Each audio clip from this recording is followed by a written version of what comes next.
aren't talking. I can see them talking.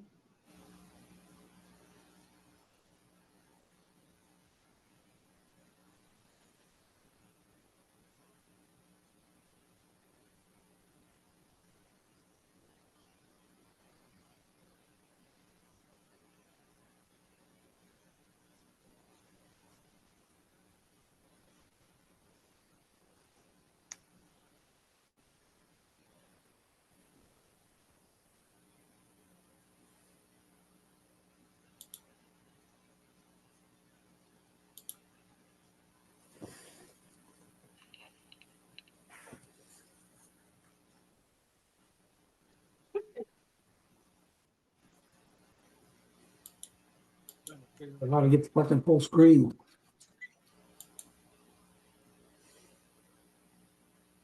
What did I do wrong? Fucking Christ.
I shouldn't speak on headphones.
By April, whatever, 9th or something like that. So around there, we don't have a specific date, but we did say to the end of the month. Okay, we probably ought to come up with a date to say, okay, this is the cutoff. I think we need to have a special, or we need to have a meeting of the comprehensive planning. Yeah, that would be helpful too. That's so. Okay. Anything else on comprehensive plan? If not, then just a reminder that the website notifications are up and running, and we do have people signing up for them. If you want to get notifications of when anything changes on the pages, please sign up for the website notifications. They're on one of the circles over to the right side of the page. If you are using a computer, I'm not sure where they are if you're using a cell phone. Social media, Tyler, you indicated that all the meetings are now, recordings are now made available on YouTube. Yep. So starting with both budget and the select board meetings, those are now being uploaded to YouTube. So you don't have to go to the website, copy that password and go to the Zoom link. It's now fully uploaded to YouTube. And it's Town of Mount Vernon is the YouTube page. It's linked at both the top of the page and the bottom of the page on our website. And I've also on our town Facebook page been sharing out the links once those videos are posted. It's actually Town of Mount Vernon, Maine. Yes. Town of Mount Vernon. Yeah. Yeah, because there's multiple towns of Mount Vernon. And So it was in March's newsletter Yep. too. that's posted. They're up. I am working through the back catalog. The videos are raw. They take a little bit of time to download, but everything going forward has been uploaded and it's back through November. It's already on the YouTube page. Okay, next up on the agenda then is just a reminder that nominations for any elected positions that are open is available. Those petitions are available from the town office until April 20th at 5 p.m. So you can get them now, but it's open until April 20th at 5. This is just a heads up to anybody, any employees in town that we are going to be doing performance evaluations the second half of March. And just a heads up that it's going to happen. This will be a new twist, but it's nothing to be concerned about. Just we are going to start doing job performance evaluations. Carl, are we gonna make sure to send the questions to the employees in advance? I have them drafted. I just haven't had a chance to send them out. But well, that's our plan. Yeah. Cool. Tyler, do you want to give us a budget update? Yep, so budget committee is pretty close on the first draft. There's some outstanding questions on the town admin side, on roads and transfer station, but in terms of being able to ballpark, we're in fairly good shape. Currently, with everything that's in there, we're looking at just over a 3% increase. I expect that to tick up just a hair or two, but we're looking fairly comfortably to be safe under probably 5. I'm not going to say 4 just yet, because there's some outstanding road numbers that need to come through. I did hear back from Joe Petrotsky for Kennebec County, and they are saying a 7.64% increase. But they're expecting their process to take another 7 weeks. So as they give more numbers, he's indicated to me that he'll get those to me. And then the school is pretty close to being done. They're looking at about for the town, their overall budget increase is 2.5%. But due to our valuations, as it relates in with the state school funding formula, we're looking at a 10.63% increase in our contribution to RSU 38. So that brings our total amount to be funded to about $7.1 million as of now. And I anticipate some change in that over the next 2 weeks. We do have a public hearing scheduled for next Tuesday at 6 p.m. here at the community center. That will be the presentation of the first draft budget. And then of course there is that second public hearing of the second draft on the 28th following the special town meeting. If you have any questions on the budget, please get those to me or any of the member of the select board, and we'll try to get those answered. And I do encourage people to attend our budget committees. They are open.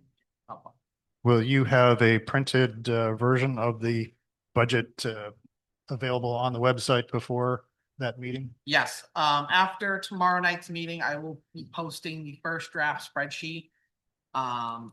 As long as the budget committee is okay with it, and assuming we have everything go with the first draft presentation will go on the website tomorrow night following the meeting.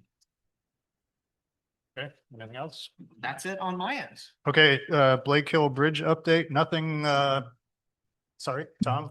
Yes.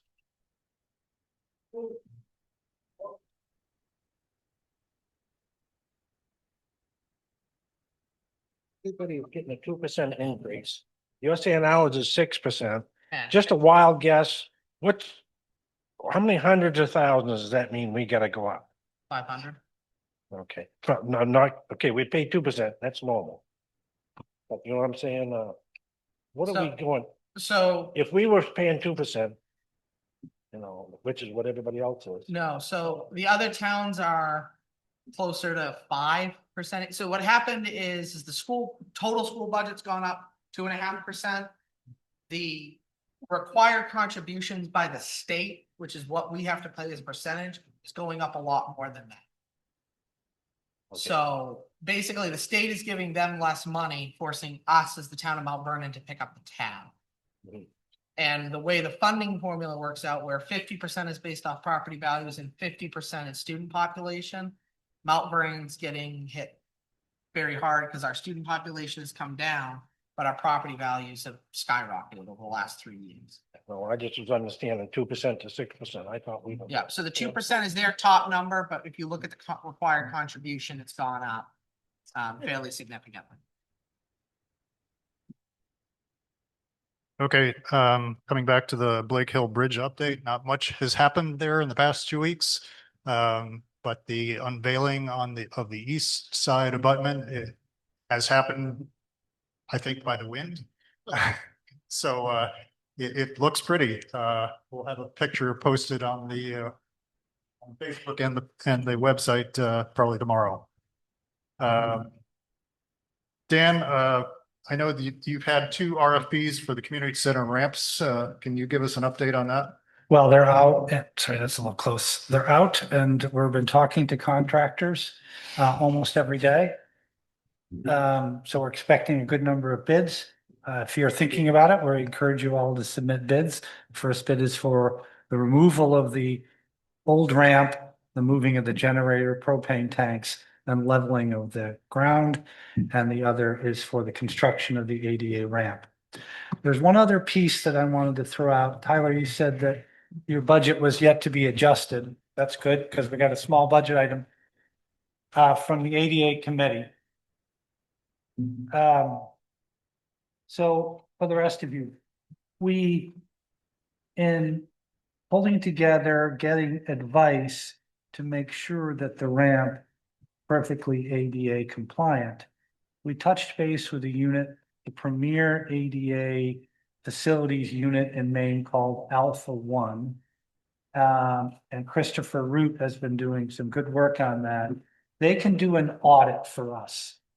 So an audit is an assessment of all the facilities across the town, every piece of the town, to measure, to assess ADA compliance. That's an important step in the whole process.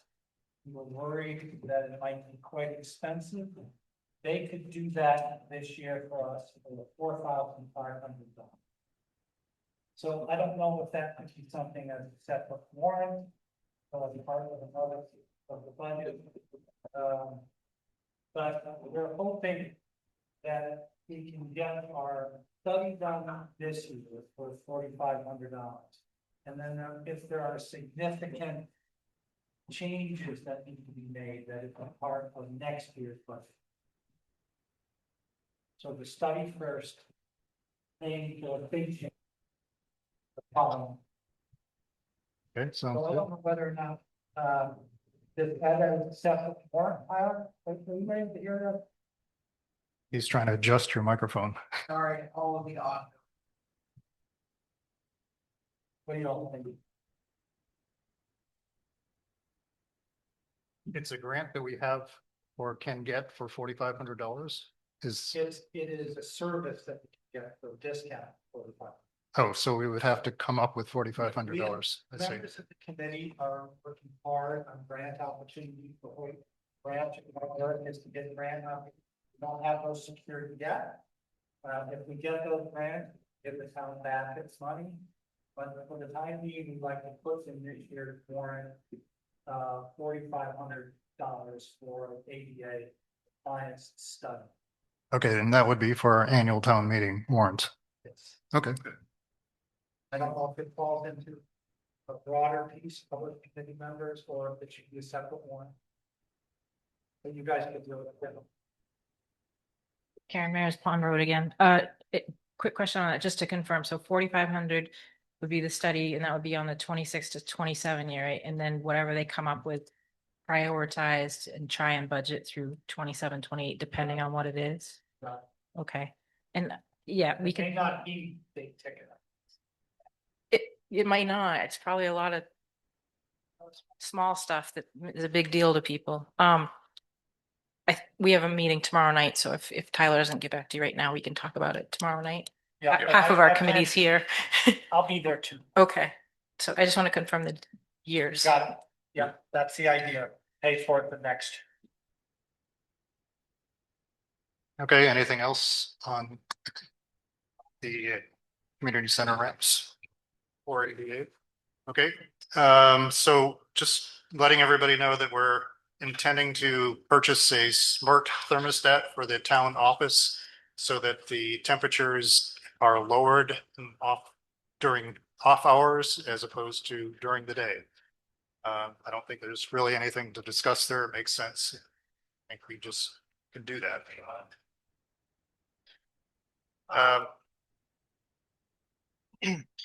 Yeah, it's more just, it's a way to improve energy efficiency. The smart thermostats. And I'd propose that we look at it from all buildings, but starting with the town office where we know we have defined hours.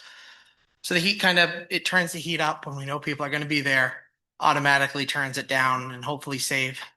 It probably will pay for itself in the first year, hopefully. And then if it pays for itself, kind of look at it for the library, and the community center. And just trying to see if we can save the town a little bit of money. I'll have quotes going forward, but we'll put that in as operational expenses. Yep. In this year's budget. Probably out of maintenance capital if I had to guess. Okay, next up on the agenda is that we've talked about KV Cog doing a presentation of maps, and that date has changed to April 6th. So KV Cog will come in on April 6th and walk through all of what they've done for us. And if there's any feedback about issues that you see on those maps, please send them to us on the select board and ahead of that date. But I think that date is actually when you'll better understand what kind of feedback you're looking for. Carl, I went through 6 of the maps. Just R2 alone, these are all the lots that did not get marked. There was two roads that didn't get marked. Now, the lots are there, but they just didn't get identified. Okay. The problem they have is when they mark a lot, they put the map number R2-101. That takes up a lot of space. So if it's a tiny lot, like across the street from you, Karen, that's why they're missing those. So I'm not sure what they can do about it. So all of these lots that I've got listed here that they're missing are just tiny lots. And okay, we need to see if when you blow it up, those appear. Do they appear? I don't know. I don't know either. That's it, but the missing road names, Yeah, I saw those those are too. gone. Yep. Okay. Karen? Karen on 1065 Pond Road. On the map, it shows a tiny lot, but it's 1.9 acres, so that's not really tiny. Right. So Right. it's not really tiny. 4 or 5 homes in there. Test. Just want to make sure we didn't blow up. Okay, the next item up is that just to make an announcement that on April 25th, the Echo Lake Association and 30 Mile will conduct a watershed survey of Echo Lake and Taylor Pond watersheds. This was previously done in 2002 and 2015, and will be done again on April 25th. I don't have any more detail about that, but if you write to me, I'll give you the person that has asked us to make that announcement and connect you that way. So we as many of you know, there's another set of there's another requirement by the state to update our ordinances to be in line with LD 1829. And there is grant support to, just like the last time with LD 2003, I believe it was, to update the land use ordinances, and the same amount is or a similar amount is available. But we do need to write a grant with, and presumably with, the ordinance review committee to get those funds. So I would submit that we do that and essentially pay for assistance largely by KB cog in terms of updating that land use ordinance to make sure it's aligned with the LD 1829. I move to authorize the ordinance review committee to write a grant proposal for assistance with implementing LD 1829 as required by state law. Second. And a vote. We have discussion. Sorry. Don't want to call the question. I want to hear Karen first. Karen Maris Bonrodian. On the comprehensive plan survey, we have questions number 14 and 15 that ask the public, our taxpayers, what they think about that, and we haven't gotten the surveys back. So we have to have these ordinances updated by law. I think part of it this year and part of it next year. So regardless of public feedback, we have to put start this process now by law. But if it's only partially this year and partially next year, do you know what parts? I'd have to check with the ordinance review, but. And this is simply to start considering writing the grant to get monies to support that process. You don't think that the ordinances will reflect what the township thinks? Well, the state is requiring us to make changes, and we have to comply with state law. Ordinances have to comply with state law. Could you put those out for public? That's the ordinance review committee. Could You mean they- the changes that will be needed? Oh, Yeah, yeah. They'll definitely be. Put them on the website? They'll definitely be, you'll vote on them like we did last year. There were a lot of updates, and yeah, a lot of that was funded by a grant, and KVCOG did most of the updating, well, the legal review to make sure it was aligned. Okay. And And also I guess the- on the specifics on that, I would refer you to ordinance review committee. Yeah. Okay.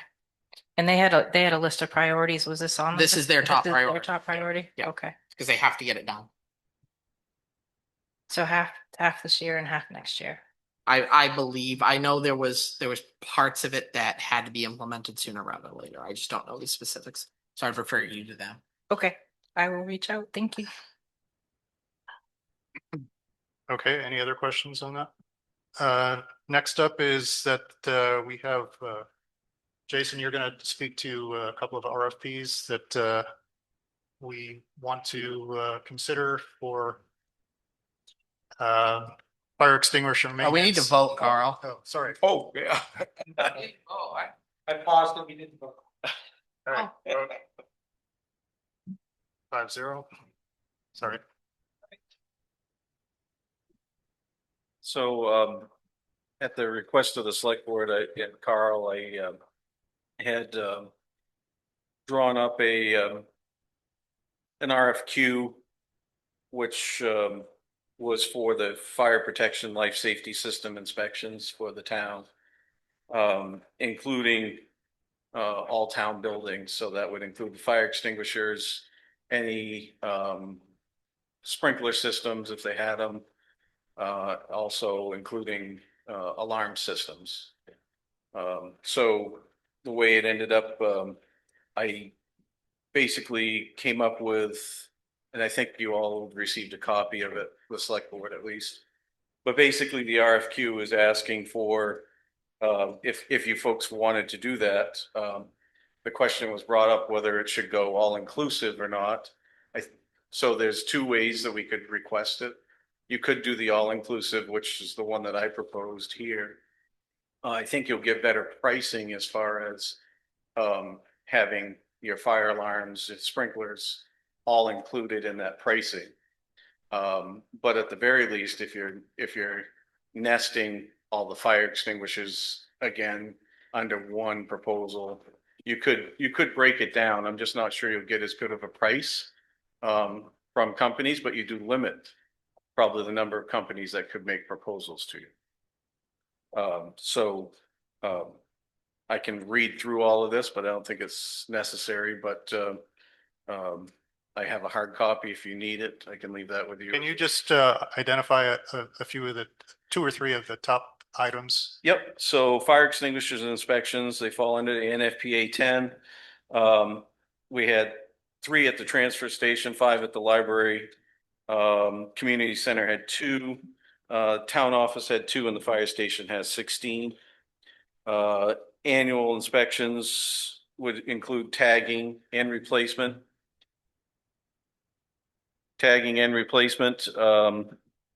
Then it also fire alarm and security inspections, NFPA 72, which functioning testing of devices, including smoke detection, heat detectors, pull stations, notification appliances like horns and strobes, low temperature alarms, heating appliance failures, sprinkler pump, and activation.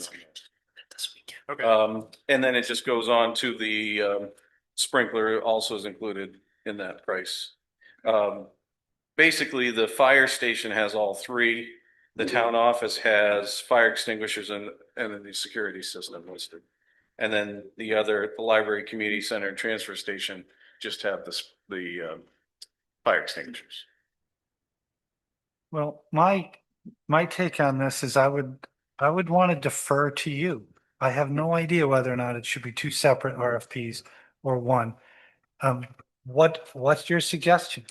I would suggest putting it out as 1 for simplicity of, well, the two reasons in my brain come to mind.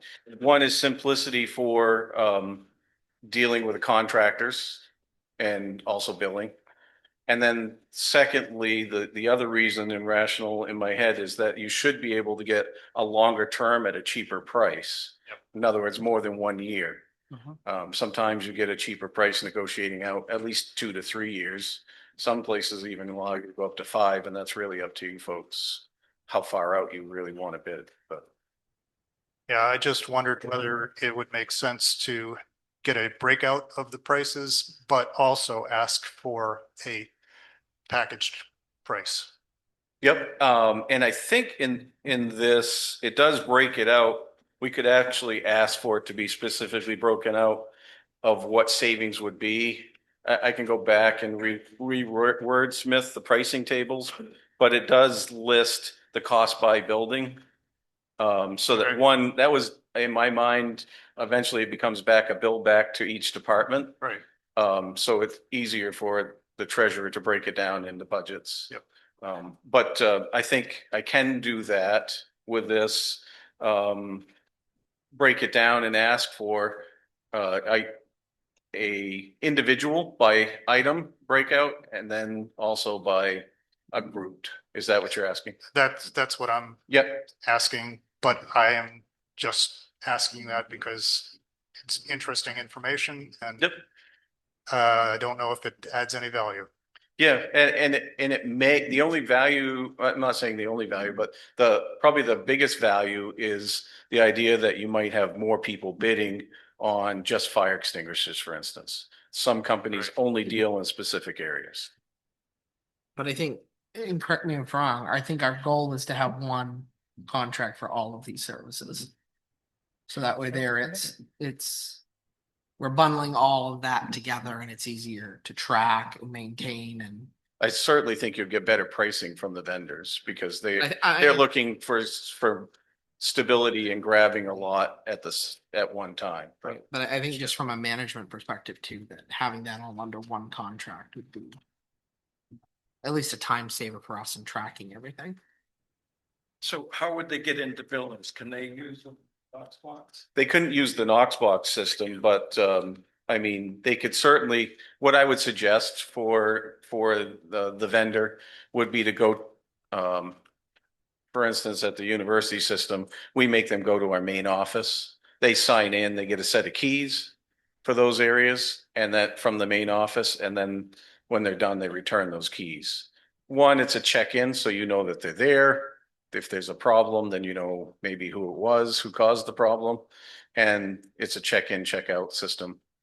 And so you're, especially having that somebody in the town That- office as an administrator at that point could do that. Got two different keys at the transfer station. But again, we could have a vendor key ring for them put together that, you know, has all of the keys they need labeled, Right. and they just come to the town office and check the keys out. Yeah, it would be, what I would say, exactly that is generally it's a set of contractor keys that's under control of the main office. You know, the fire station at that point, they could get an access code to get in the building, or whatever, but, I mean, as the other long as buildings under. they're lock. calling and notifying ahead of time, when most vendors do tell you ahead of time before they come, we can have somebody ready to get them those keys. Right. I don't think that's a hitch on, I mean, Bob, how are they accessing it now? I don't know. I think they're just doing it when there's, people around or they're asking. I'm not sure how they're getting in the community center to do the fire extinguishers currently. I know town office, they just go up there when it's open. Fire station, they code in. And so I would say the simplest method would just be to set up a set of contractor keys or control keys that, the head office person is taking care of. Sign in, sign out. Okay. Any other questions? So, all right, thank you.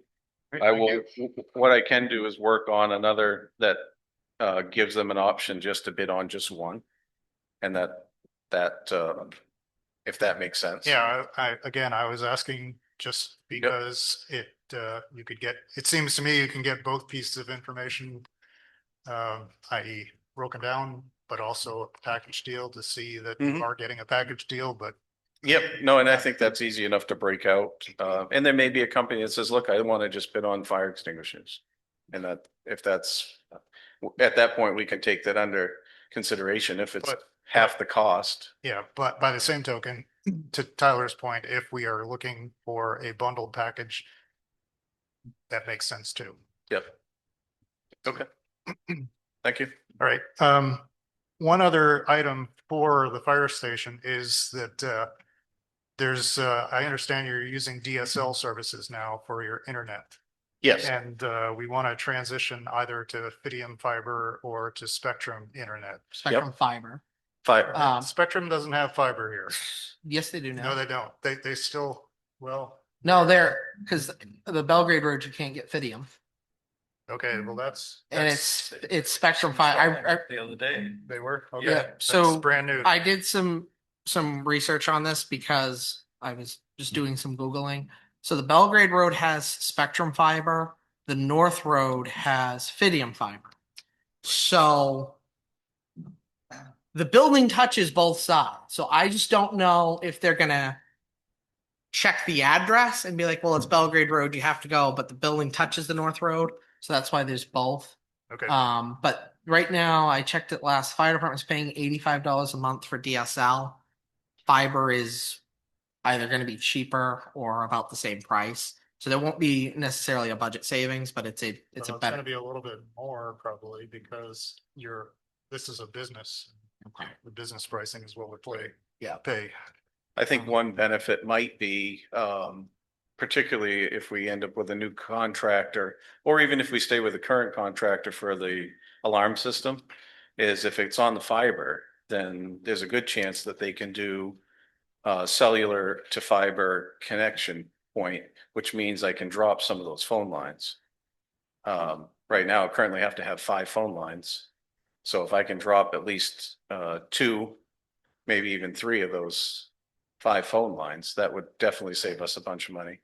There's also, I want to sit down and maybe Bob might remember, we still pay touch tone services, and I want to investigate that a little bit more because it seems like we might be paying a company for toll calls still, it's under an old system. Yeah, And- let's talk about it. Yeah, so I think it may take some phone calls to consolidate communications, touch tone to try and settle it out. It seems strange to me, and I just haven't had the opportunity to really investigate it very much. But I think we can do better in that area of the department. But particularly if we settle out with, because I could, at that point, if we're having a fiber line, I could go to a phone system that's Yeah. IP. Yep. So. And the phone system is in failing conditions. But. Okay. Yep.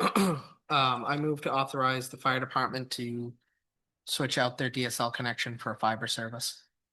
Well, I think we need to have a further conversation with Jason about these other systems and know what the long-term thing is. I mean, I'm all for switching out the fiber. I think we can That save makes sense. Right. at least a third of the cost of what we're I currently think doing. the phone lines issue just has to wait on the alarm because 4 of them are tied into the alarm system. Yeah. And then the 5th one is.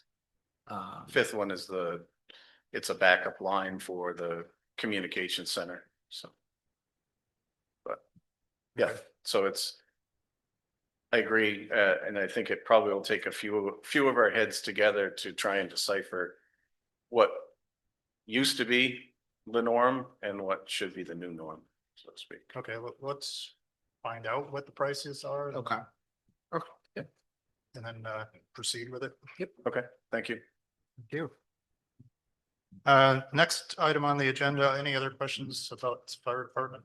And next item on the agenda is simply to give everybody a heads up that David Sanders resigned as the planning chair and Keith Colling is now the chair of the planning board with Michael Smith as the vice chair. Okay, next item is that Tyler already addressed this to some extent earlier, but the audit work that Sherry and Dorcas have been working on is on track. And we expect to have the audit done in time this year for the annual town meeting. As you recall, last year it was a little bit late. But in doing that work to get the audit set up, what was found is that Trio has a fair amount of work that still needs to be done to do reclassifications of various charges, revenues, and what we'd like to do is continue having Sherry work with Dorcas on this because Dorcas doesn't have enough time to do it on her own. So to that effect, what we'd like to do is authorize the use of administrative funds, and we already spoke to that, I think. Yeah, I don't think so that's right. we have 2 things that we need to accomplish with those administrative funds. One is training the new town clerk. Our projected start date for our new town clerk is April 13th. That gives them 12 weeks to get all of their certifications, to get training, and to get acclimated to our system before they take over at the conclusion of the term. And then there's this. So I believe our math checks out that you can either do one or the other out of those funds. You can't do both, hence why we need the special town meeting. My proposal based on the math would be to use the 14,000 for training the new town clerk and use the raise whatever needs to be raised at special town meeting for the continued accounting work and conversion. But I'm open to. And you said earlier 10,000. Yeah, the training, depending is No, right. the auditing work.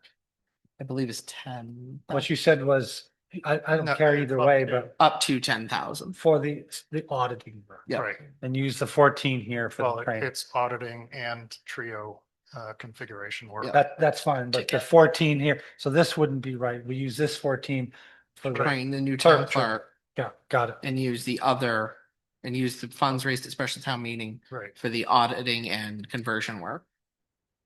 Sounds right to me. Okay. So I move to authorize the town expend the $14,000 available to train the new town clerk. Second. And a vote. 5-0. Is a question. Mayor's Town, where I forgot where I live, Pond Road. I've got, it ties in with Jason and because he said the phones at the fire department are in bad shape, but I believe the ones at the town hall are in bad shape too. And some of the things on the budget lines are all the phone lines are kind of a mess. So, and I'm not opposed to the money for Sherry, but perhaps we could save some money out for a new phone system at the same time that we get one for the fire department. Because both systems are not very good. Before we spend it. yeah. I don't know how much is left in the admin budget. That's all just, I think this is gonna be a lot, the phone system overhaul is gonna be a larger project. Yeah. I don't disagree, but I think it ties into all of our alarm systems require a physical phone line. So I think as we're putting out a bid for new alarm systems as part of that RFP, we can make those phone line changes once we know if we're gonna have a new provider for the alarm system. oh, I get that, but I'm saying the phone system we get for the fire department could be Yeah, no, same I bid think for your the, point is well taken. Right. okay. Yeah. Yeah.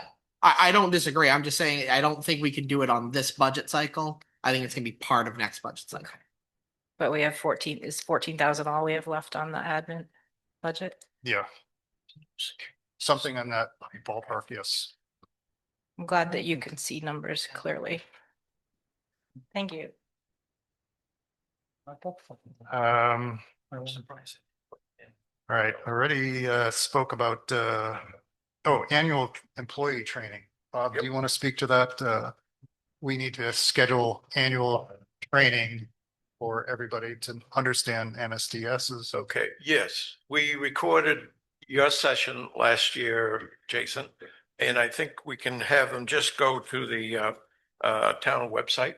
We've got that training on it, and all they have to do is go to the website, take the training, sign their name on the sheet, and they should be all set. Yeah.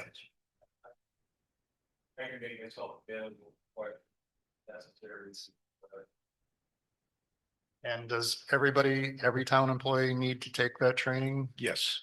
Is that the annual BLS? Yes. Okay. It was ACO and the CEO. Now the ACO probably is getting his training over in Belgrade so that we can rule that one out. Do I need to take it again? Are you taking it through Jason? Yeah. This year? Yeah. Probably you don't have to. Okay. So the gentleman that's taking it in Belgrade, the only thing he has to touch base for you here would be any of your local plans, like your exit plans. Yep. Where your SDS sheets are kept and things like that. Yep. As long as he covers that, then if he's doing the for instance, bloodborne pathogens there, that crosses over between towns. Yep. But specific things that are training specifically to the town of Mount Vernon, whether it's like I said, the paperwork trail as far as SDS sheet locations, your exit drills, your exit plans, any specific protocols that you have here in town, then he has to follow up with you for those. Now, like Tyler, the only thing that he would have to do for you is something that's specific to the town office because he already took the fire department paperwork, which we can get a copy up to your office of what he's taken down in our department. The transfer station, the only additional thing there would be to get, what was his name? They had the guy from Atlantic. We should have him come up and do the training that and I think that the three employees at the transfer station should have that training. And what it was he went through how to operate the compactors. Oh, yeah, no, definitely. So that's specialized training just for that one department for Yep. sure. Yep. So, All right, we'll also need to come up with a method for verifying that each person has taken the training. I mean, I don't want to, I'm not in the business of scheduling, but wouldn't it just make sense to just put everybody in a room and make it a That would be required the training. easiest way, yeah.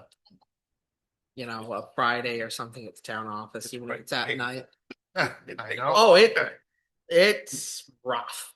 I will fully attest that it is a rough training. It has to include, and the library is very good at it. All the volunteers that work at the library, even though they don't get paid, they are physically working there and to take it to. I mean, They're very good. Okay, anything else on that? Nope. Just to let everybody know, Bob and I met with the Fayette town manager to better Wayne town manager. Yeah. Wayne town manager to better understand the transition process for the clerk position. And it was a very good opportunity to understand what is and isn't available and what is. I mean, we've been told that there's a 6-month period and that, for example, when the clerk comes on and that when they can actually start doing work, and that isn't true. We basically within the person has to take training online or in classes, but that there is no 6-month period that they are required to wait before they can start providing services. And the town manager in Wayne has offered to allow our person to come over there and talk with them about training and just basically get a better understanding of how they do their operations. So you left that meeting confident very confident that within certainly within the 2 months, or we said Yes. 12 weeks, yes, that we've set aside that this person will be trained. Okay. I want to be sure about that. Yep.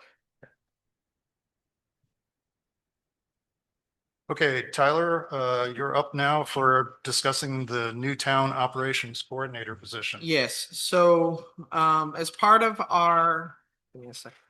Everybody, okay, there we go. Give me a second just so that Zoom can see the PowerPoint as well.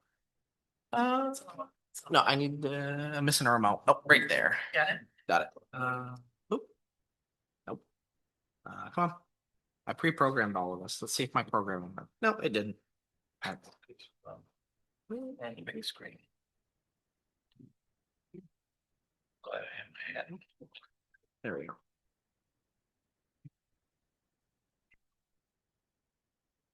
There we go. It was programmed.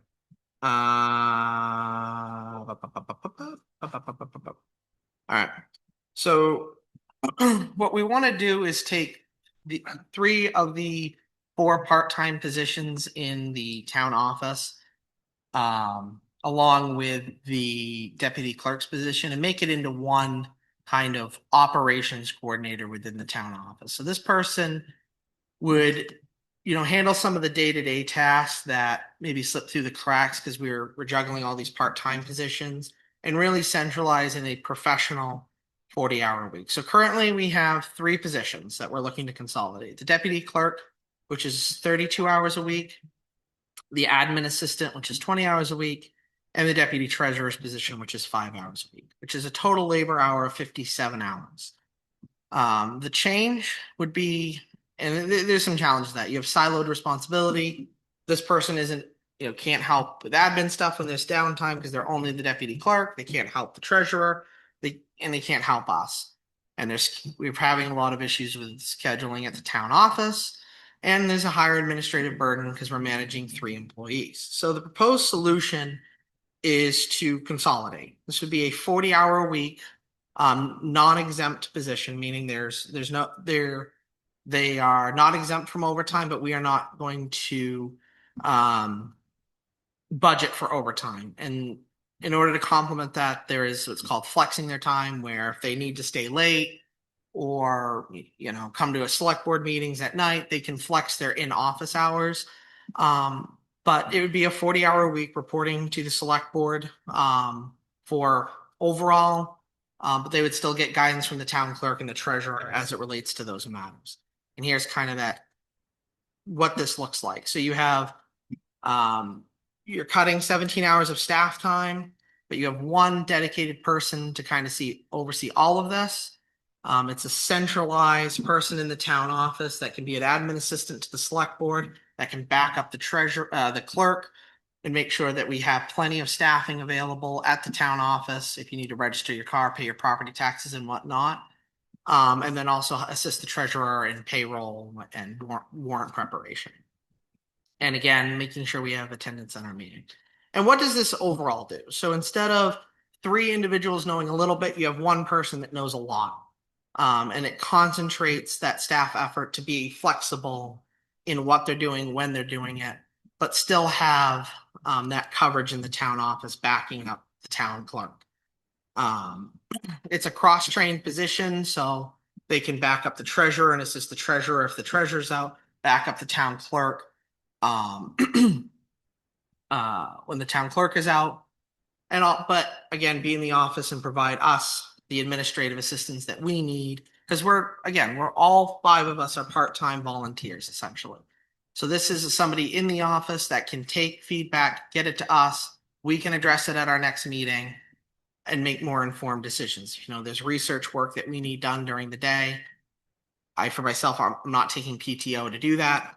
We have somebody in the office that can do some of that initial work in coordination with the select board. And again, this kind of gets back to that flexing time. You know, this person isn't going to have strict office hours. It would be their ability to say, okay, I know this Monday I'm going to be at select board for 3 hours for our meeting. Well, maybe the next day I come in a little later as long as there's office coverage at the town office, or I leave a little later. And that employee has the ability to flex their time as long as they're staying within that 40 hours a week. And again, that gives the select board and the town a professional support at night for our minutes, agendas and whatnot, but also gives there's that flexibility during the day to ensure office coverage. And again, there's really four pillars to this role. So you have the select board support, statutory support for the town clerk, making sure there's office coverage when it's needed to be. The treasurer, again, has that backup in a deputy role.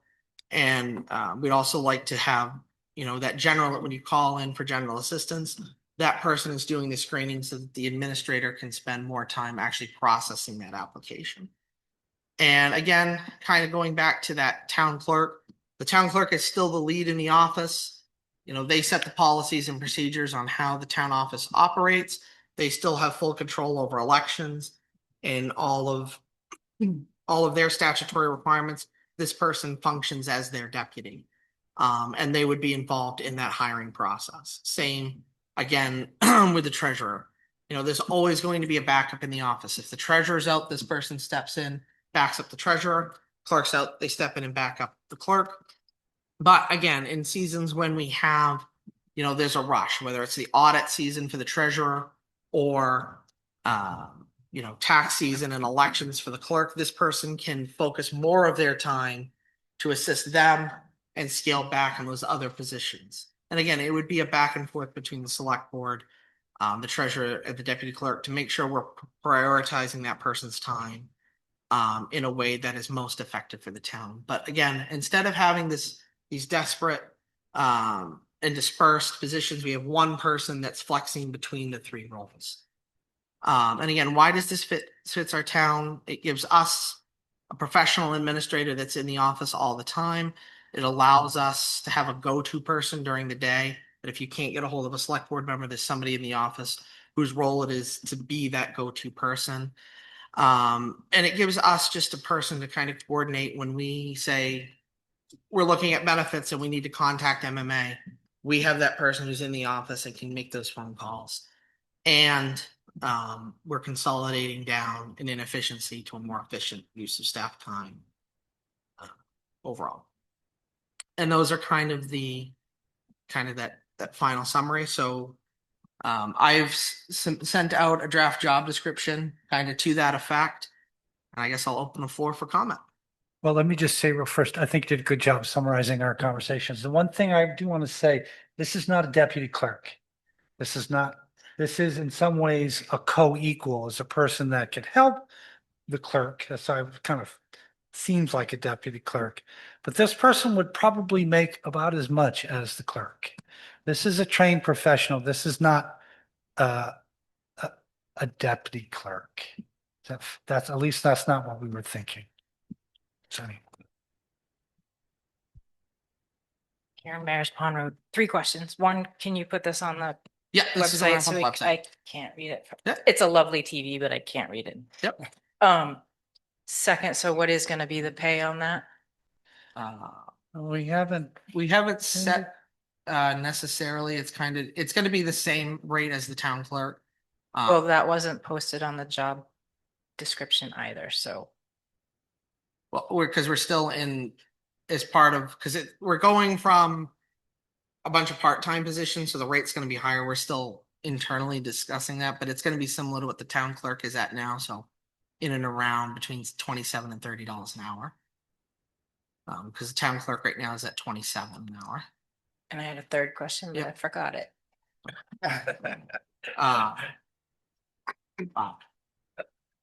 Any other questions? I'm not saying we need to vote or anything on it tonight. I do not anticipate this change taking effect until July 1st. So this would go through budget, and then we'd be posting the job, hoping to hire for in and around July 1st. So I would say probably posting April, interviews in May, for an offer to go out at June, kind of pending that town meeting vote, that the ad deadline is approved.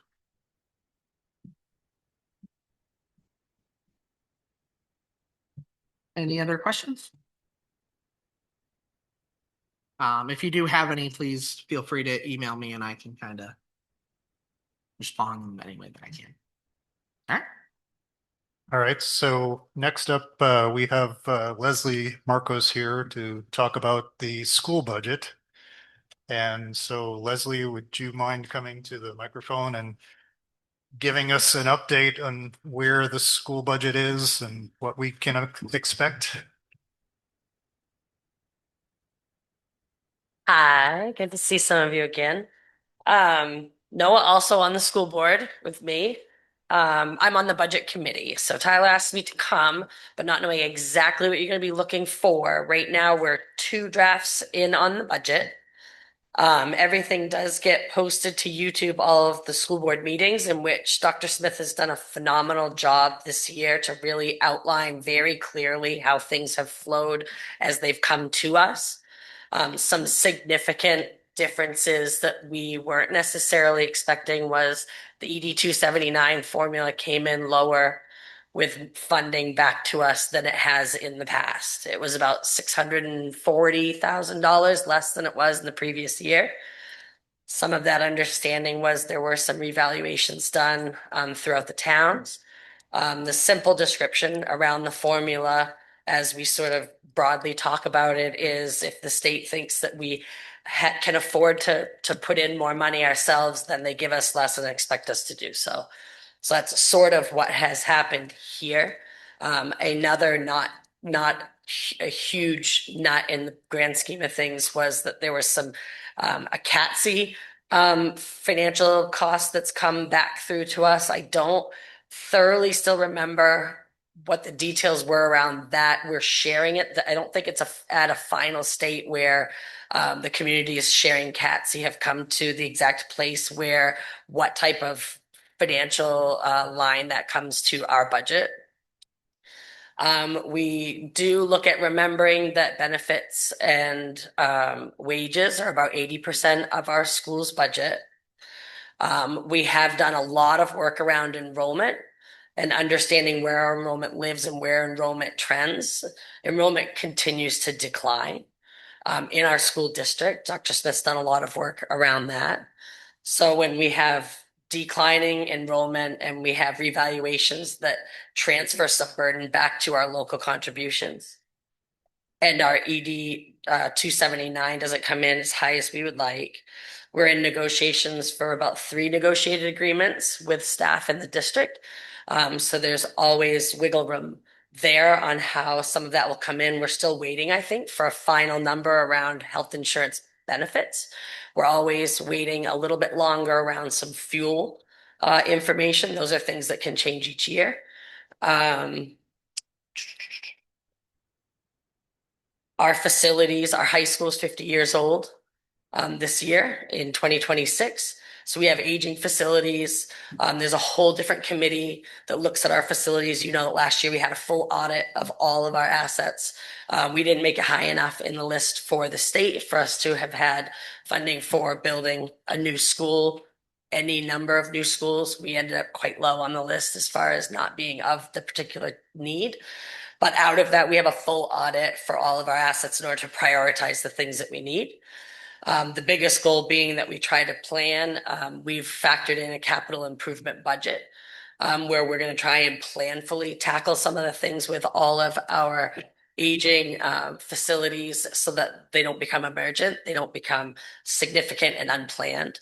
So we're trying to tackle, and that includes roofs to multiple of our schools and so on. Last fall, we had a well pump go at the central high school, middle school area. So we're trying to stay out of unplanned things by planning for some and prioritizing what the list looks like. So when we first met as a group, the board and the administrative team and the committee members formulated a plan around where we sort of wanted to go, what direction we wanted the committee to work through. We understood where we would come in for an increase in budget if we only factored in the bare minimum of salary and benefits moving forward. And that was before we got the ED 279 information and a few more tidbits. So at this point, once we got the larger deficit in the ED 279, the administrative team went back and relooked at the budget and were able to pull back out fairly aggressively about another $640,000 out of the budget in order to reduce what that was going to look like in transference. On top of that, we still do use our unused fund balance. Some of that goes back in to also reduce the increases to local contributions as well. We do that at a steady rate. So at this point, as far as we've gotten with the information we have, which is not final, please do go to the YouTube site to look at the presentations that have been provided, and on our school district website, there's also information there. But it looked like it was going to mean a local contribution increase of 10.63% to Mount Vernon. And that's of a total of increase of $379,000. Manchester comes in with an increase of 5.6, Reedfield at 5.3, and Wayne at 6% increases. So the understanding is revaluation is a significant contributor to that being this impact here. So that's as far as we've gotten so far. The administration is working through more details on ways to flush out some of the shifts that they've made and accommodations.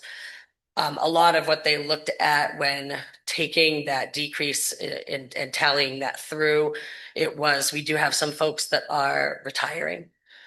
We do have some folks that are moving on. And so determining that with the decrease of enrollment that we do not need to backfill all those positions is a part of where they were able to come from with where they're at. Like we had originally taken summer school out from a place that just had been low enrollment, and they wanted to look over the program as a whole, try and figure out a better way to implement that. But now with some of the shifts they made, they actually put it back in, but it's at a reduced cost to us than we've seen in the past, because they are already pressure testing the ideas they have to make it more effective to reach more kids based on what they're doing to shuffle some of the staff and other resources. So that's where we are for now. Again, I reiterate, please go to the website, go to YouTube, watch Dr. Smith's done a wonderful job with great presentations, soup to nuts, narrated and really walked through, and there's a lot of numbers and information there. So that's where we're at. I mean, I've been watching the meeting, so I don't really have a lot of questions. I think this was more for everybody else on the board to kind of be caught up and understanding of where this was going. Mm-hmm. I think And you all can reach out anytime. 80% of the budget is staff. Salary and benefits. Salaries and staff, and we want to make sure to take care of our teachers. Yeah. Right, they're hit hard with inflation as well. Yep. And I understand the 10% now. I don't know, it seems pretty clear. It's a tough hit. I don't know how 10% of the schools will shake down to our budget. We don't know exactly yet. But I understand. Yeah.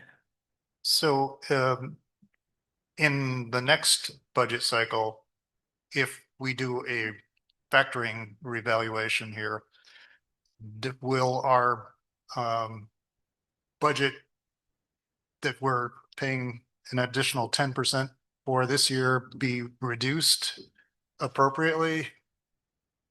So I won't speak out of school for what I have a significant understanding of. What we talked about was doing nothing, doing something small, doing something significant, and then where we would be if what we passed on to the community was not something that got voted forward. We end up in a real pickle come fall. So we don't want to be in an unplanned place that's chaotic. We're hoping we can be in a planned place that the community can support. It's been rigorous conversations. The belief is that something is not small that we can do. Like this is not, we didn't want to just kick the can down the road, but what we've talked a lot about is that there's a lot, it can take a lot of time to make some changes that might be necessary, and they can't just be overnight. We can't accomplish everything in 1 year's budget cycle trying to solve all the problems. We're trying to keep kids at the forefront of everything that we do and maybe make some steps to get where we need to go. But declining enrollment's fairly significant. And again, if you went online, you would see a lot of this information, or you hear this information. But as we work through just a little bit, and just to take a small bite, I did this back of the napkin, in about 3 years, our middle school will have been reduced in enrollment based on information that we've had shared with us by almost a whole grade that is there now. There just is a significant shift in what didn't continue to come forward from children coming into the district and joining the community. And we're not expecting that's turning around quickly. Okay. But we do welcome anybody to come. I don't think that quite addresses the question I was trying to ask. So my understanding is the town of Mount Vernon is getting a higher increase than other towns that are in the school district.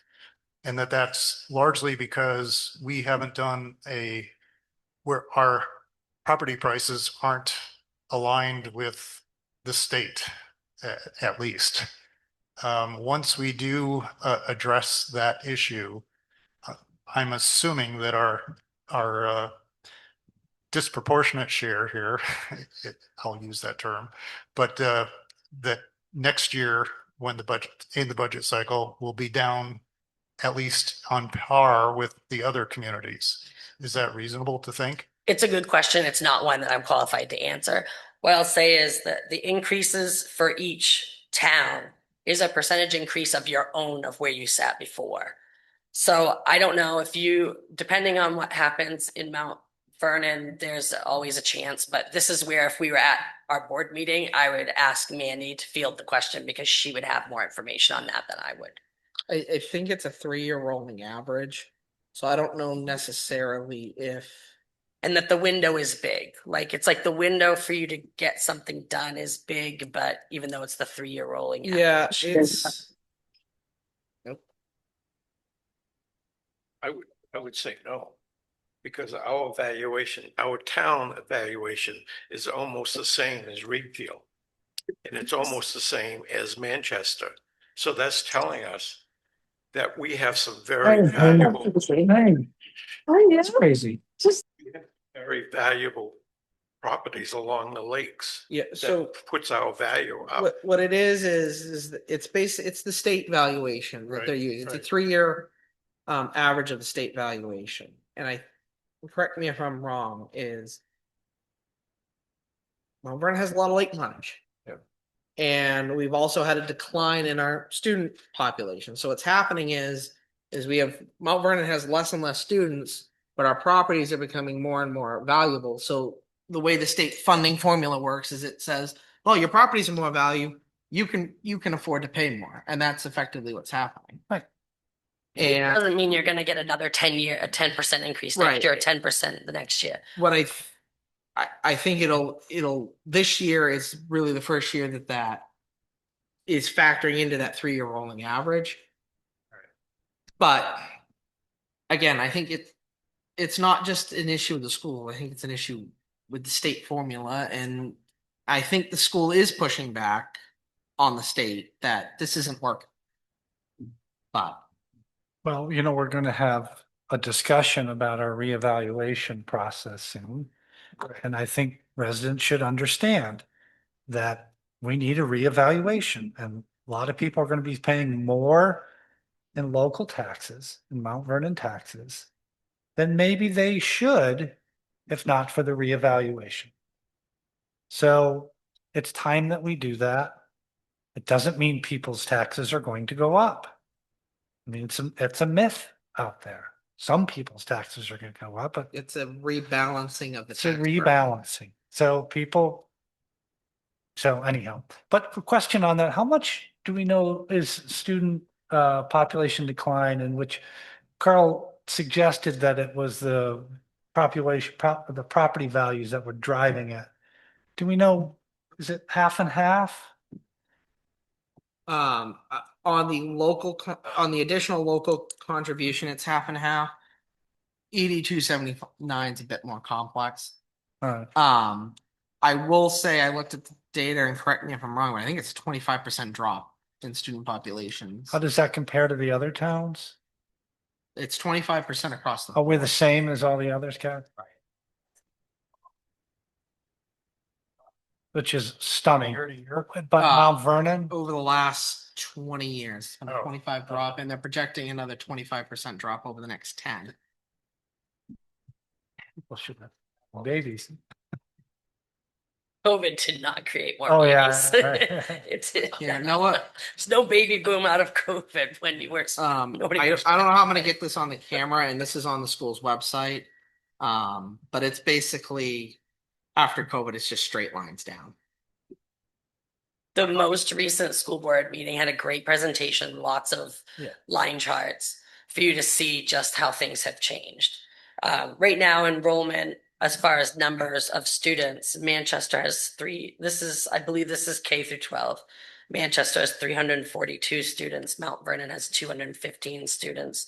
Reedfield has 352 and Wayne has 145. You know, the irony, of course, is I'm sure it's completely opposite of property values. As property values go up and up, the number of children being born down. Young people feel they can't afford a home, can't afford a place to live with their family. That's the tragedy. Yeah. And I think a lot of our, home sales that are, because the state valuation is based on home sale prices. A lot of it's the sale of lake frontage property, which is a different sort of property sale than a home on the Bean Road or a home in the village, or we've had, there's a tourist economy that's coming up because of all of our lake frontage, and there needs to be an evaluation of that impact. But as it stands, those people on the lake are Pay the majority of the property tax. Exactly. So it's It's a conundrum. So they've done a lot of good work. So we're on to what will be, I think, the third draft. Might be, I don't think it's coming up for tomorrow's meeting. It might be coming up in 2 more weeks. But log on if you can, or watch the notes, the agenda, the minutes. They're very informative and really help to walk you through, but walk you through in not a very vague way. It's real numbers and real data. We want to have conversations start as yesterday, just around being as open and transparent as we can about being honest about where we are, what we can afford, and what we need to do to try and move our scores and support the children and support the staff and do that responsibly. We still only have what we have. where are you guys on? I know it's a process for consolidation. Where are you guys going with that? Well, I mean, consolidation's always something that's going to come up, especially when you hear about enrollment going down. It's foolish for us to not have that be a part of any conversation, but that still takes it's a multi-year transition to do anything like that, if that's even the decision that we get to. So it's conversation. It's not a conversation that's intended to happen in a silo. It's not being not being done. The strategic planning is going to be put together again very soon. It's going to be a full community, of inputs and outputs and conversation in order to figure out what we continue to do. It's not that made of a few people.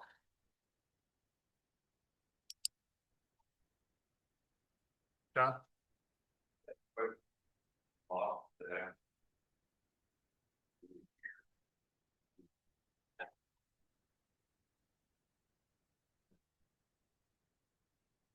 Always school board questions.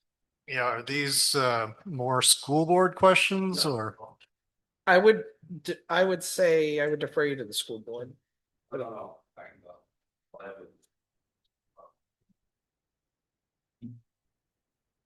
I have this feeling that you're gonna ask questions that are related to the school board. That they're beyond our control. Is that fair?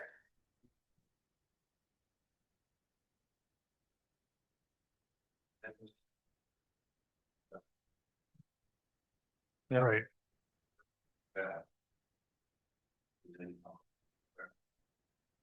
Save time to. There's some additional price. If you're gonna be going above the board, it's gonna be not bad, how bad. Yeah. But again, I'm saying, don't deal with it now. We can- Yeah, 5 minute. Yeah, comment. well, we're wrapping up here. I can stay, I can hear. Either way, that's fine. Okay, I think it would be best to do it as a comment or at the end of the meeting. And that's about to happen, so. I do have one question. I see that Beth is here, and Beth, is there something I missed in terms of adding an item on the agenda? Or are you here just to sit here and, pardon me?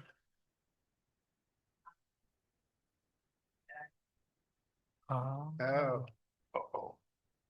Okay, Public comment here. yeah. Okay, Are you all set with me? I think we're all set. We're all Okay. set with Blessing. relative Thank to you, what John Leslie. might ask. Thank you, Leslie. Thank you.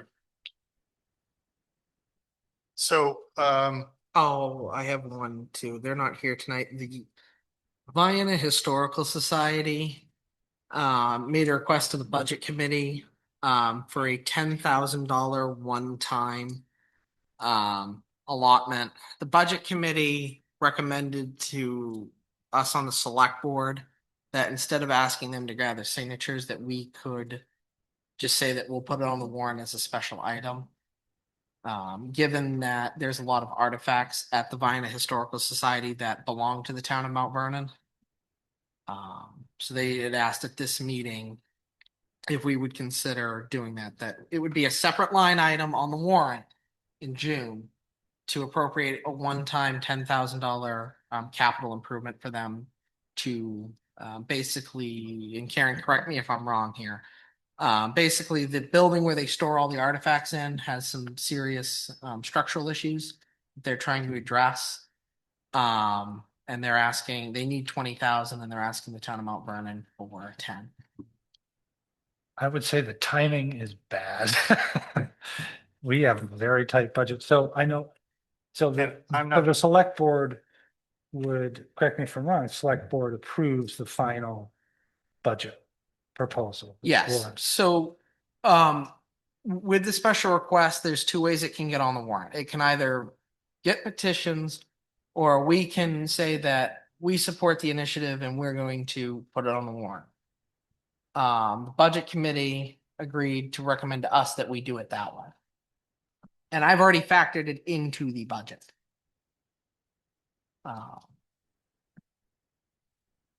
That's a tough I one. am not sure why we don't go through our standard petition process.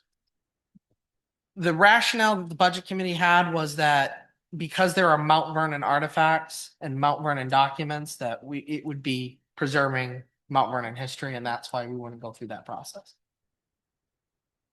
But again, that's why it's being brought back to the select board for a vote. And Can you give us some description about what the state of the building is, I guess? Yes, Karen Maris Pond Road. Ingrid was gonna come tonight, but it wasn't on the agenda and the agenda was packed. So she could come on the 23rd, but I will give you we have quotes that Kyler had asked for, like, what's the end all be all to get this building done? It was $239,000. They have I think it's about a 29, I wish he was here now. It's about 29,000 been working on last year and this year, and they need about 20,000 left to finish this spring as soon as the snow melts so the gentleman can get in there and finish. Basically, they've redone the entire basement of it. The moisture was weeping in numerous ways, probably similar to what this was. They need to put new sill in and new joists. The roof is secure, the chimney is secure from what we know. And you're gonna check the septic and the well and everything, but essentially it was the Milton Bradley house, which is the Waite house. It's right next to the Grange in Vienna. And yeah, all the documents of the town are in like Ingrid's basement and Beverly White's basement, or, they're tripping over the town documents, and there are our town documents in our town hearse, which they spent $7,000 to build a garage to cover the hearse. They also has medical implements and the cabinet they're stored in. They were removed from the library for some reason. So And before my time, but I but believe Ingrid said that this 20,000 was to finish the moisture abatement. Because it's basically rotting the house from the yeah, inside. thank you. So yeah, by getting rid of the moisture, the rest of the house can be secure and we can move forward slowly so that we can have a dry space to store all of both Vienna and Mount Vernon's documents. And I think this is more of I think they've solved some of the moisture. I think this was to remediate some of the structural. Yeah, the issues, joists and the the sill. joists. Okay, so Especially. the request right now is to ask the select board to put this on the warrant. On the without warrant. Going through a petition Yes. process. Yeah, and then it would be up to the townspeople, Right, but it has to okay. make it to the warrant. I will say, and this was a concern that I had, is that the ask was not made of Vienna on their warrant. Vienna contributes money as They well. do on a yearly. They do. Okay. Yeah, and I couldn't tell you. I did ask her and I forget if they pay the taxes on there, because I know that was my 30-mile argument. Mhm. But I believe Vienna gives them 4,500 and just supports them as a town. Okay. Could we defer this request until the next meeting when you can have Ingrid here? Yeah, I'd be fine with that. She did speak in front of us. At the budget hearing. Yeah, she But did come. I think it would be fine to wait another 2 weeks because I don't think they need petitions for the warrant back until mid-April, 20th. the 20th. So that we could leave at least a month to get petitions if we move that direction. All right. Are you okay with doing that? I am, I'm good with waivers. Kathy? So as much as I enjoy the history of Mount Vernon, I'm not in favor of giving this money to the town of Vienna to do this. And I can give you other reasons, but I'd much rather see a petition where we see that people really are interested in doing this. Because, I really think about our budget as being beneficial to the people of our town. And there are some activities that do include the people of our town, but the way our budget is this year, I think we really have to think seriously about these kinds of proposals. And I would much rather see a petition than just put it on you guys. Thank you. And conversation regarding the rescue service donation, has that happened? Their warrant is closed, so we couldn't make it for this year, so we're gonna start that. That makes it So- harder, yeah. And I don't disagree. That was the question I asked in the budget committee, is like, but what is Vienna doing? And at the time I was told that they hadn't gone to Vienna for the 10,000 ask. I didn't know that Vienna made a yearly contribution. Like I said, I'm indifferent either way. the budget committee had recommended to bring it. I brought it. I don't have I have it built into the budget for math's sake, but I'm not. Well, I think it's fine to wait 2 weeks, but I could tell you that I'm pretty lukewarm on it. Yeah, likewise, but I would like to learn more about it. I Yep. wasn't at the budget Yeah. committee meeting where it spoke. Okay, anything else on this? But we can share a town manager. Yeah, so just so everybody's aware, Beth reached out to us. Obviously, we haven't made any decisions about a town manager for Mount Vernon. But Beth reached out to me a few weeks ago saying that if we were to go down that path, Vienna may be interested in sharing a part of that town manager if we were willing to do so. So Beth, if you would take a moment to tell us where Vienna stands on this, I appreciate that. Again, this is informational only, nothing, no decisions being Sure. made. Yeah, so I'm joined by, yeah. I'm Susan Burns, live in Vienna. Vienna has given $3,500 to rescue for the past 2 years. It's most likely on a town warrant this year also, and the town meeting is this Saturday. So we do contribute to. Yes, but rescue. Tyler, that's woefully under, that you don't So, give us as much as you We're- take on this. Well, this is a different conversation. Yeah. We're not, Yeah. right, there's a different conversation to be had here. anyway, so I'm joined by Libby Harville and Sue Burns.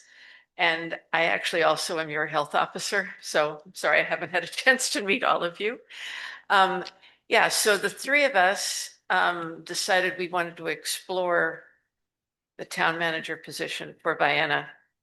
And I talked with Carl, and we thought, there might be some obviously cost savings if the two towns shared a town manager. We did some exploration. We had conversations with town managers in other towns, and then we met with our select board. And they're not terribly enthusiastic, but they didn't say no. And for them, the devil is really in the details. So I think we're here to just share what they would like to know if this idea goes forward in terms of how this position would work. So how would the time be allocated? How would the salary be allocated? And, I think their insistence would there have to be a contract that would very clearly state those different allocations of time and money. But they also would be really interested in knowing what specific tasks the town manager would be responsible for. Because if you look at town managers in different places, they don't always do all the same things.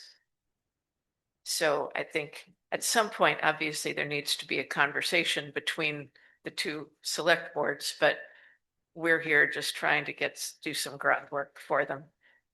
You guys want to say? No? Well, actually, after your discussion of the operations manager, is that what you're thinking of instead of a town manager, or is it? It's separate. Okay. It's a separate discussion. That wasn't This is clear. taking the town manager is completely changing the form of government and like reporting. The position that we presented, they're not a manager. They're just kind of coordinating kind of day-to-day tasks within existing roles within our town government. Okay, It's not a change of our town structure. so you are still considering? Yes, we're pushing I don't know if we've solidified a date. I think we were discussing putting it to a vote in November. But with our budget process and everything and hiring a town clerk, we're behind schedule on it. So we have a report from our governance committee and that has recommended that we adopt a town manager. But we haven't done the groundwork to say if we were to go in that direction, what does the town want out of the town manager? From my personal perspective, I'm uneasy about sharing resources. Because I think as you kind of live the devil's in the details. But I think from my perspective, I would want a town manager that's here 40 hours a week. And that's not conducive to sharing. I think there's enough work to be done here in the town of Mount Vernon. With positions that would potentially get eliminated here to adopt a town manager. That I don't see there. I don't see how it would work. But that's just me. Yeah, I'm taking the opposite side, I guess, in the sense that I think it'd be worth having discussions if we were to go down that path to better understand what your needs would be relative to ours and see if there's something that is viable in that kind of a discussion.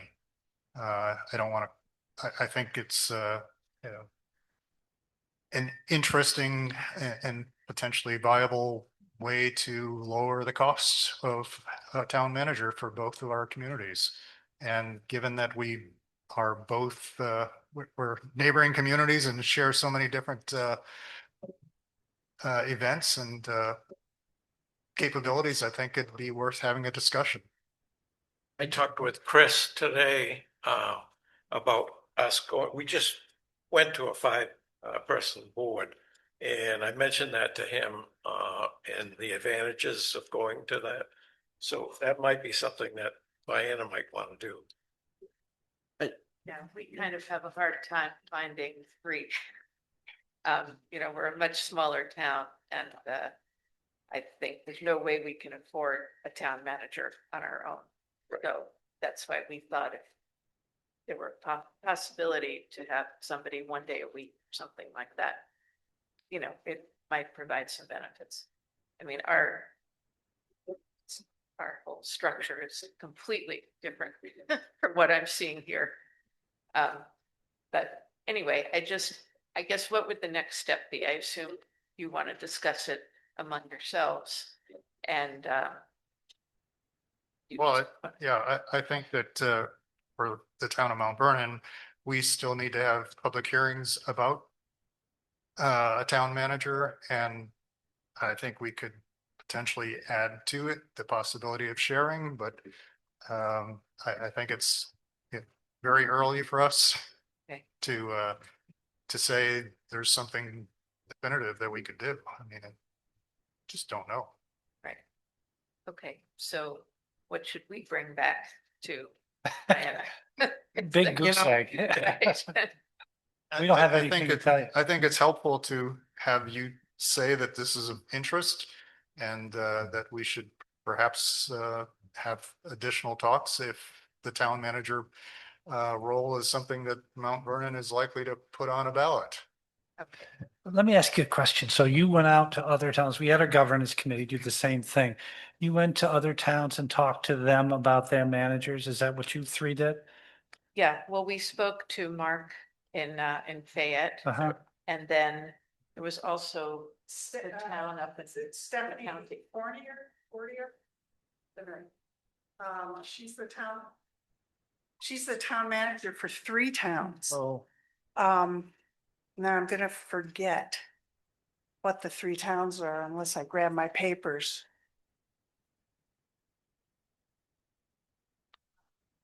Mapleton is the largest of the 3. Anyway, what's interesting about those, they all combined essentially is what it sounds like.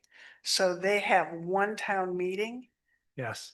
Yeah, which That's actually we know about. She answered some question that we just wrote to her email and she answered some questions. So that's the other town manager that we've contacted. I mean, I think if it, I mean, for me to support it, I think it'd have to be a little bit more. There'd have to be more, consolidation between the 2 towns in terms of our systems. I think that, and You say can't have Diana does it right. two separate HR managers, 2 separate budget process, Right. 2 yeah. separate, Right. sets of policies. Yeah, I think I'm with Tyler. Either we, I mean, at that point there, if we're gonna go down that road, I would almost say that the 2 towns would have to join as 1 town. Because the systems are different. 3 Yeah. in the county. Right, essentially. right, that's what sounds happened, like and what- I Yeah. think, and I'll bring rescue up, it's one of those areas where Mount Vernon provides services to Vienna, but I think, there's some long-standing issues there around, how it costs. And I think, if we had two unified systems, there'd be less tension there. So like I said, I'm not opposed to it in principle, but I think there'd have to be a deeper conversation about the structure and how the two towns would have to share a lot more than just a town manager to make it viable. Hear ya. And I think that's a bigger conversation that I think we'd have to bring. I think the next step, if that is the direction, would be to have the Vienna board here, and just kind of say, have the Vienna board come here and discuss it with us. Come to our public hearings. Come listen. Well, I think there's two parts of this. I think one is we need to have an informal discussion with Vienna period around some areas where we see concerns now that we just weren't able to get because our budget seasons don't line up. We start our budget season and I'll use the rescue, Vienna is a very large percentage of our rescue calls. But if you look at what it costs us to run rescue versus what Vienna provides, there's a mismatch there. And I think I misunderstood your conversation earlier. I thought you were saying we don't know if Vienna is giving. No, you no, that. no. We know That's that- the only reason. we I know- brought it up. We know we need to ask for more effectively, but we obviously missed to be on the warrant and we didn't realize that until your warrant basically went to the press the day we realized that was a discussion we wanted to add. Sounds like this is Town meeting. way beyond. This- Right. us. Yeah. And so Okay. if you're planning to get together with the selectmen from Vienna about some of these other topics, maybe this could be part of the discussion, but I think I'm sort of feeling like our work is Yeah. done. Yes. Because Do you have a rough time frame? Are you looking at this for this year with regard to? We're looking at, we're This, debating for November, A November ballot question. but So it wouldn't be till next. Anyway. Right. Right, take a year. But if we were to be sharing it with Vienna, they would need to be part of that vote and there would need to be simultaneous votes. So, like I said, I'm not really married to this November as the vote just because of the logistical hurdles that are ahead of us on it. I am for a town manager. I'll come out and say I am for a town manager. I would hate to not have the legwork done, it get voted down, and then us have to wait 10 years before we vote on it again. I'm for it. I will stand behind and defend what it means for the government of this town and to make the town run better, but I want to do it right. And if that means that we vote on it at a different November than this November, then so be it. But I think given the changes around the town clerk and the operations coordinator that we're doing, we're behind schedule to have to vote on it in November, honestly. I think that's right. I don't think, I don't want to haphazardly walk into that vote. And, I think after we get through this budget season, I think that is our top priority, personally, is to wrangle our heads around what is it? What do we want the governing structure of this town to look like? And how do we get there from here? And why? And why? And why do we want to make that change? And I can list the reasons why I'm for it, but I think this is a much larger conversation that needs to be had. And I'm all for inviting Vienna to be part of that process. But I think there needs to be a larger conversation about the relationship between our two towns. So we will hand that over to the select boards. So, Okay, okay. thanks, Beth. Thank you for coming. Thank you. Thanks. Okay, John? I don't think so. Unless somebody else wants to say something. I am officially opening public comments. I think so. Oh, Yeah. I did have one hang thing on, to say. Sorry. I want to thank my fellow select board members for the screen. Yeah. Good work. It looks Thank really you. great. And community center board, let's start having movie nights here, Yeah. you know, through the winter. Bring our blankets and watch Gone with the Wind. So you're gonna compete with the fire company, or this is just for Oh, winter? that's right. Well, the fire company does theirs outside, so No, this is a winter Yeah. thing. I would encourage the community center board and the fire company to maybe join forces on movie night. Because there is some costs involved that I Yeah. think could be shared between the two, and you have more joint events. I will defer that to the fire company and the community center. That's all I have. Bob, you had something? Camp Laurel? We have to do a vote today for Camp Laurel. By the letter. I think we have other questions that we But want. we have more questions on that. We can't take a vote Okay. because they changed the letter that they sent, which was dated, whatever that date is. Yep. And now they've added to the crossing speed Okay. bumps, and we need to see what. Can we just ask them to come with like a, I Yeah. don't know, 5-minute presentation on it at our next meeting? I'm not opposed to them wanting to increase the safety and doing what they need to do, but I just want to know a little bit more about it. We received 22,000 from revenue sharing.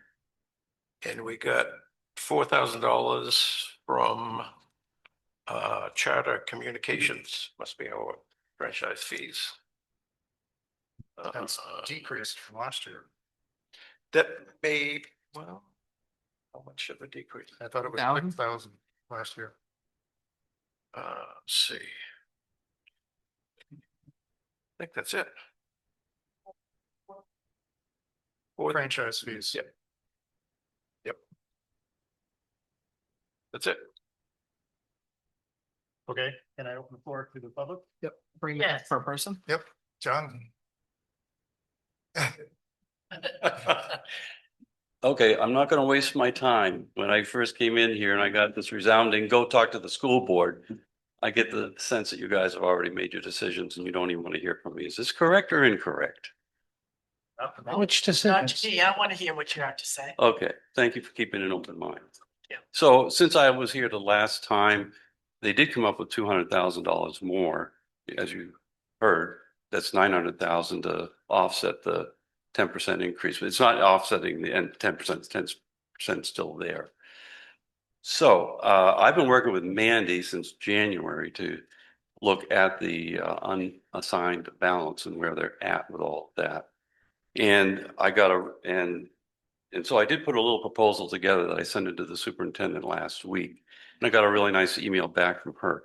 And we are going to be meeting, and I'm going to invite any one of you who want to come, Leslie, if you want to come, to come to this meeting. They offered to have a meeting with me. I wasn't asking for it. And so they're going to be meeting at 4:15 this Wednesday night, I think at the middle school, just before their board meeting. It'll be myself, it'll be Mandy, it'll be Karen, and it'll be the chair of the board. And we will discuss my proposal to them, which they are totally against. Okay. And I was last week, when I sent them my proposal, it was based on trying to get a sense of where are the numbers, because the numbers have been going all over the place here. So I just want to let you know that my proposal is to add at least another 200. I had 500,000, but I see the difference now. I'm going to be proposing another 250,000 up to 400,000 this year to add to that 900,000 to reduce Mount Vernon and the other towns. For Mount Vernon, it would go down to probably around 5%, maybe 6% increase. So that's what I'm going to be doing. I've been working on this for some time. And the problem here is that they believe there isn't enough unassigned balance to do what I'd like to have them do. But what really is happening here is they're moving a lot of this unassigned balance into that reserve account for maintenance. And they're trying to do this because their 5-year plan calls for like $1.3 million next year to work on the ventilation systems in all the schools. So they want to save all this unassigned balance to move it forward into those accounts to pay for those things in the following years. Now, there'll be some concerns I have because they say that 400,000 and 75,000 is a recurring amount that they're going to put in every year from the unassigned balance, and that's not even feasible. And that's why I wanted to talk to Leslie about this. It's not even feasible. And they want to maintain the 900,000 every year going forward. This is right out of her email to me on a recurring basis, and that's something they want to do. All of that money comes from the unassigned balance. And there's not enough unassigned balance unless you come in every year under budget, like I mentioned to you last time, at least $1 million, $1.5 million. And then even that isn't quite enough. So there are some real issues here that need to be discussed, and I'll be discussing them on Wednesday with the board. And, good to them. They added another 200,000, at least let's get us down to 10%, would have been higher. So I wanted to bring you up to date on that and let you know. And the other thing is I want to let you know that this whole concept of a 5-year plan for capital improvements or maintenance there, they are really jacking up the budget. This year, they jacked up the budget 400,000 for the maintenance line and the reserve of 400,000. So they're jacking it up $800,000 this year alone. Last year was 400,000, and they want to do 400,000 based on what the superintendent wrote me every year now to cover those big expenses. My big question, and I only ask you to ask these questions. I don't ask you to take a position, but just ask a couple of questions like, why do we have a 5-year plan for maintenance, but we don't have a 5-year plan for increasing the reading and math skills of the kids? The goal this year for math is to raise it from 40% to 41% of the kids that are good in math. 1%. But there's no plan. So there's one thing. And all the money that's been coming and going into the unassigned balance has, not all of it, but majority of it in the past 3 years has come from the line item of instruction, meaning they're cutting positions. So they come in under budget at the end of the year, and that money goes right into the unassigned balance, and now it's being sent out to maintenance. And yes, there are some maintenance items that are very important. They could be bonded. There's others that aren't important. A new tractor. So John, can I ask that you and I meet together to talk about this, maybe tomorrow or? I'd be happy to. Give me a call, Carl, if Okay. you want. One last thing I just want to mention, it's on a separate subject, but it's the subject you were just talking about, town manager. I put together a rough strategic plan for the town, and I just want to throw the idea out to you tonight. What about bringing the grade school back to the town? Just think about this. I'll make this very brief. You bring the grade school back to the town. The town now manages the grade school. Throw the town office up there within a small addition. Combine the town manager position with the part-time superintendent you're going to need at that point and the part-time principal. And you may add a couple of, supplemental positions to the town manager and have a school committee that reports to you folks. And if you do all of that, you'll be saving a lot of money and our kids will stay here. Yes, consolidation's needed, but how about a different idea? Bring the grade school back here and let us manage it. Let our town manage it and our parents manage it and manage at least the elementary school level, and then let them go out to whatever school district they want when the kids hit middle school and high school. Just an idea. Thank you for taking your time and let me redress my grievances. All right, I'll give you a call. Thank you. Anybody else have any comments? Move to adjourn. Now, Go to No. executive session. I move to enter executive session to discuss personnel matters pursuant to 1 MSR. MRSA section 405 subsection 6 subsection A. Second. Vote. 5-0.